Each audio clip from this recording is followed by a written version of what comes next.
নমস্কার বন্ধুরা, প্রথমে সকলকে স্বাগত জানাই আমার ইউটিউব চ্যানেল এডুকেশন অ্যান্ড দেবশ্রীতে। আপনারা যারা জুন 2025 ইউজিসি নেটের জন্য অপেক্ষা করেছিলেন তাদের জন্য নোটিফিকেশন বেরিয়ে গেছে। আপনারা ফর্ম ফিল আপ করতে পারছেন। 16 তারিখ বিকেল 5টা থেকে 7ই মে পর্যন্ত এই ফর্ম ফিল আপ চলবে।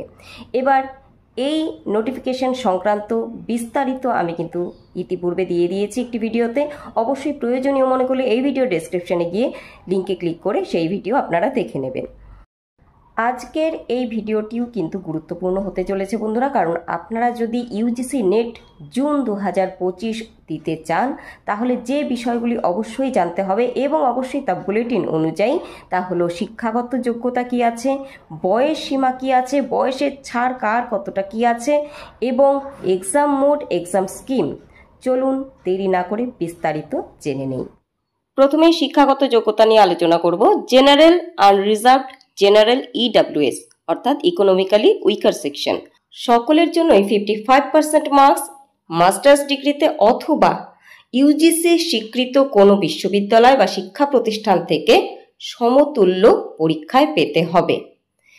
একইভাবে ওবিসি, এনসিএল অথবা এসসি অথবা এসটি অথবা পিডব্লিউডি অথবা থার্ড জেন্ডারদের ক্ষেত্রে 50% মার্কস মাস্টার ডিগ্রি অথবা সমতুল্য কোনো পরীক্ষায় পেয়ে থাকতে হবে। এবার যারা মাস্টার্স করছে বা ফাইনাল ইয়ার স্টুডেন্ট তারা কি নেট দিতে পারবে? হ্যাঁ, অবশ্যই পারবে, তবে তাদের কিন্তু 2 বছরের মধ্যে এলিজিবল হতে হবে। অর্থাৎ যাদের জন্য যত শতাংশ নম্বর উল্লেখ করা রয়েছে ইউজিসির তরফে তাদের কিন্তু সেই ন্যূনতম নম্বর পেতে হবে এবং ইউজিসিকে আপনার সেই মার্কশিট দেখাতে হবে। যদি আপনি এলিজিবল না হতে পারেন বন্ধুরা, যদি সেই নম্বর না পেতে পারেন তাহলে কিন্তু আপনার নেট সার্টিফিকেটটি খারিজ হয়ে যাবে। এছাড়া 4 বছরের ব্যাচেলার্স যারা তারাও যোগ্য, সেই ক্ষেত্রে অবশ্যই তারা জিআরএফ এবং পিএইচডির জন্য শুধুমাত্র যোগ্য, অ্যাসিস্ট্যান্ট প্রফেসরের জন্য কিন্তু নয়। অর্থাৎ তারা এই দুটো বিষয়ের জন্য আবেদনের যোগ্য, কিন্তু সকলে নয়। যারা 75% এগ্রিগেটের ওপরে পেয়েছেন তারা যোগ্য। এছাড়া লাস্ট ইয়ার স্টুডেন্টরা যোগ্য। এই ক্ষেত্রে একটি ভাবার বিষয় রয়েছে যে পিএইচডি জন্য ভ্যালিডিটি কিন্তু 1 বছর। নেটের যে সার্টিফিকেট তার ভ্যালিডিটি সারা জীবন, কিন্তু পিএইচডিতে ভর্তির জন্য 1 বছরই আপনারা সময় পাবেন। কাজেই আপনাদের লাস্ট ইয়ার কমপ্লিট করতে হবে উইথ 75% মার্কস এবং পিএইচডির জন্য ভর্তি হয়ে যেতে হবে। একই কথা কিন্তু এমএ দের জন্য, অর্থাৎ যারা মাস্টার অফ আর্টস বা 2 বছরের যারা মাস্টার্স করছেন তাদের ক্ষেত্রে লাস্ট ইয়ার কমপ্লিট করতে হবে এবং সেই 1 বছরের মধ্যে আপনাদেরকে পিএইচডিতে ভর্তি হয়ে যেতে হবে যদি আপনারা পিএইচডি করতে চান তবে। এবার আসছি বয়স এবং বয়সের সীমাবদ্ধতা ও ছাড়। জেআরএফদের ক্ষেত্রে 30 বছরের মধ্যে হতে হবে বয়স এবং বয়স হিসেব করতে হবে যে মাসে পরীক্ষা হবে সেই মাসের 1 তারিখ অনুযায়ী। যেহেতু জুনে পরীক্ষা সেই ক্ষেত্রে হিসেব হবে 1/6/2025 অনুযায়ী।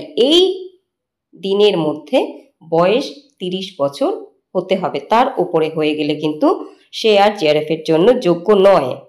অর্থাৎ ম্যাক্সিমাম এজ লিমিট 30 ইয়ার্স। তবে জিআরএফ এর ক্ষেত্রে এজ রিল্যাক্সেশন রয়েছে। বয়সের ছাড় পাবে 5 বছর OBC, NCL, SC, ST, PWD, third gender এবং ওমেন। এছাড়াও ছাড় পাবেন যাদের রিসার্চ এক্সপিরিয়েন্স রয়েছে।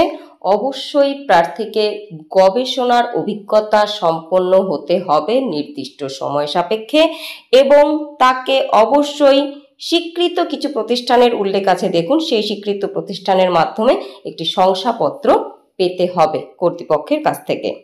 তাহলে তারা জিআরএফ এর ক্ষেত্রে 5 বছরের ছাড় পাবেন।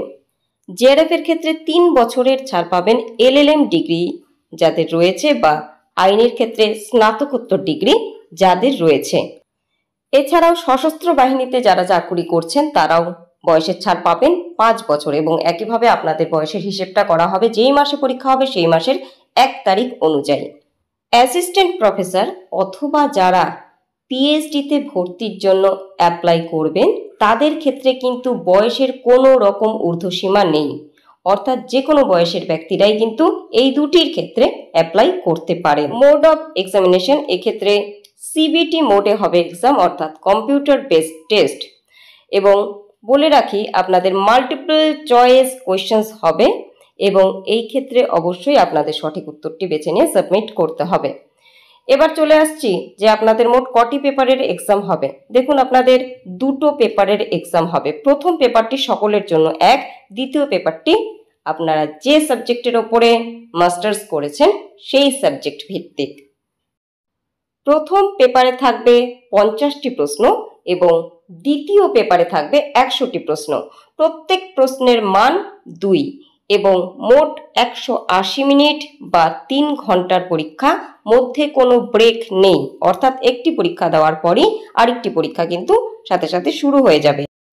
প্রথম পেপারটি যে সমস্ত বিষয়ের উপর ভিত্তি করে হবে সেগুলো হলো reasoning ability, reading comprehension, divergent thinking and general awareness. আশা করি বন্ধুরা এই ভিডিও থেকে আপনারা অনেকটাই উপকৃত হলেন। যদি মনে হয় ভিডিওটি গুরুত্বপূর্ণ অবশ্যই একটি লাইক করে দেবেন, কমেন্ট করবেন এবং অবশ্যই চ্যানেলটি সাবস্ক্রাইব না করে থাকলে প্রয়োজনীয় মনে করলে সাবস্ক্রাইব করে সঙ্গে থাকবেন।